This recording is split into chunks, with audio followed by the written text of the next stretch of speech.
All right, I want to welcome the rest of our powerhouse panel in this morning. We've got former Nevada State GOP Chairwoman Amy Tarkanian with us. Project 21 National Advisory Board member Christopher Arps is here, and former Trump campaign aide Rick Gates is here as well. Rick, I'd never heard of this. Emerald just mentioned the Community Violence Integration Program. Sounds wonderful. Whatever happened to the police? Yeah, it's an interesting concept that I think needs to be more clearly defined. I think Biden's left out a lot of details about what he's, intending to do with a lot of this. Look, I think a lot of the stuff that Emerald mentioned, it's absolutely necessary to have the debate, but there are a lot of issues with respect to how our government is approaching this. And if Biden's going to try to executive order his way through gun control, then he's going to create more of a crisis than the one that exists now. I'm always perplexed and interested in how gun sales, increase 100-fold every time, the Democrats say that there's going to be, further gun restrictions. And then ultimately, there's very little done in the end. So I think Biden's got a lot of work to do. I think he's got a lot of details to actually, tell the American people. And as, as pointed out, I don't think there are, even some Democrats that support these measures. So it's going to be interesting to see how he approaches it. The details are always a little fuzzy when it comes to Joe Biden. I've noticed that over the last 77 days. But I'll tell you what, Chris, nobody's going to, there's not going to be some emergency situation and someone's going to be like, no, call the Community Violence Intervention Program instead of 911. No, that's probably not going to happen. Violence is on the rise all across this country. I live here in St. Louis. We set a 20-year record for homicides last year. We're on pace to beat that record this year. Polling is showing that African Americans are buying guns in huge numbers. And I think if the president proposes these anti-Second Amendment gun measures, I think surprisingly you're going to have a lot of pushback from African Americans as well as the mainstream community. All right, Amy, I want to talk about something that's happening today. The Masters tournament at Augusta National will tee off this morning. It's just such a great television event. They have very few commercial interruptions. They did not bow to the mob. Not one single player backed out of that tournament. That will happen today. But Joe Biden, the administration, they have got this self-inflicted China problem they're going to have to deal with, because suddenly it's okay for the administration to slam that Georgia election law, but it's not okay to slam the U.S. taking part in the 2022 Beijing Olympics in China. By the way, I was looking at some of the sponsors of the Olympics: Coca-Cola, Bridgestone, Airbnb, Visa. They're all corporate sponsors right now. And this is a nation that certainly doesn't have early voting and certainly doesn't have any drop boxes in China.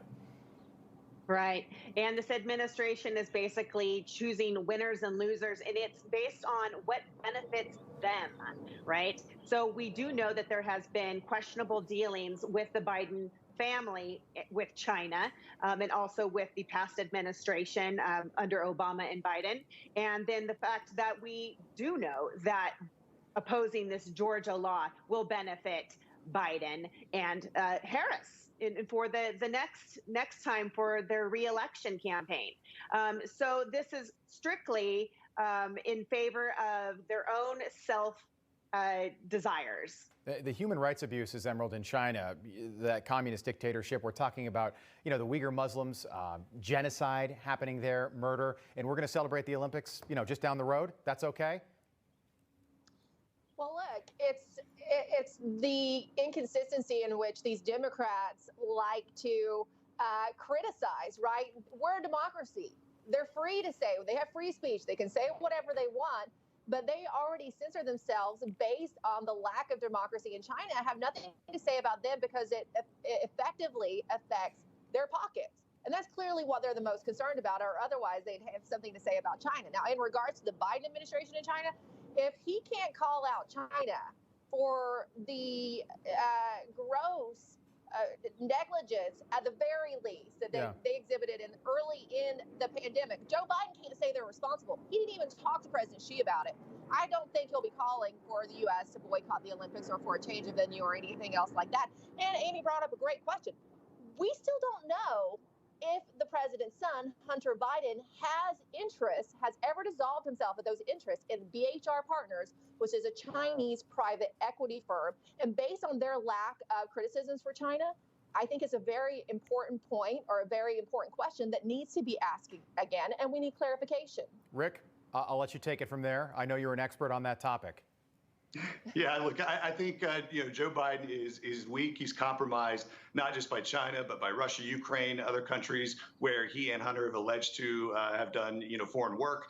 I think this whole issue of human rights, particularly in China, is a scenario where it's a token issue in the sense that Joe Biden had plenty of time while he was a United States senator, while he was the vice president for 8 years, to tackle human rights in China, and he didn't. And so I don't believe that he's going to make any effort to do that whatsoever. And so it's a great topic to talk about publicly and to look like you're being tough on it. But at the end of the day, they never produce tangible results. And so I think it's just, again, something that they're going to provide lip service for. And it's unfortunate. It really is.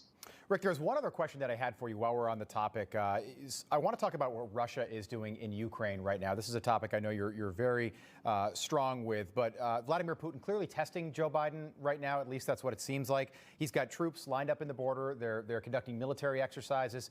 This seems like they're priming for another land grab, but it also seems like Vladimir Putin's goal is to dismantle our democracy, but also retake, get back to the old Russia from years and years ago. Empire. No question. I mean, not only is Joe Biden being tested now, he was tested in 2014 when Russia invaded Ukraine, at the time taking over Crimea, in which Joe Biden was not only vice president, but the Obama administration point person on this entire U.S. Policy portfolio. And so it created this environment where Putin was able to test Joe Biden, and Biden failed.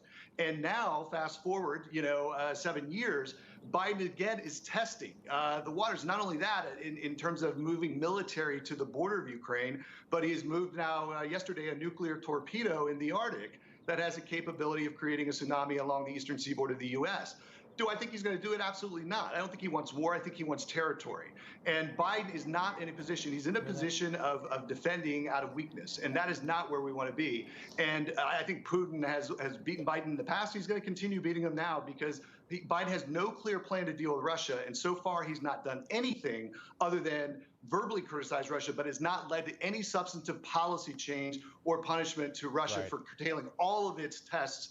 Not only in the United States, but also in other parts of the world as well. It's a very dangerous situation. By the way, so we can pick this back up on the other side, but so just a torpedo that would cause a tsunami in the eastern seaboard. So that means Emerald, you, me, and Rick are gone. Chris, you'd be okay. Amy, you'd be just fine out west, but really scary. Move to Nevada, exactly. Right, but it doesn't seem like that's something that's going to happen, at least right now. So I'm glad to hear that. Well, you can all come to my house. Geographical location. Emerald, careful what rock you turn over there. Arch. Yeah, exactly. Emerald, careful what rock you turn over. That got Rick going right there. All right, we'll pick this up on the other side. Thank you, guys. Look forward to seeing you in a minute.